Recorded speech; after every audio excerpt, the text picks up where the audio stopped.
Altezza 1,70 m, inflessione meridionale, forse calabrese.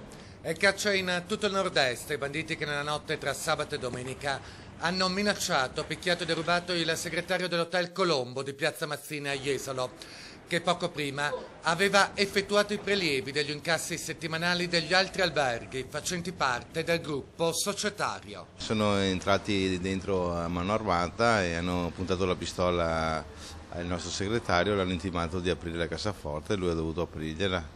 Che ora era? Erano le 11:30 di sera. Il bottino complessivo sfiora i 30.000 euro. Non è la prima volta che l'hotel subisce una rapina per certi versi analoga. Anche nel 2005 i malviventi avevano usato una pistola. È successo anni fa, 7 anni fa abbiamo subito un'altra rapina del genere.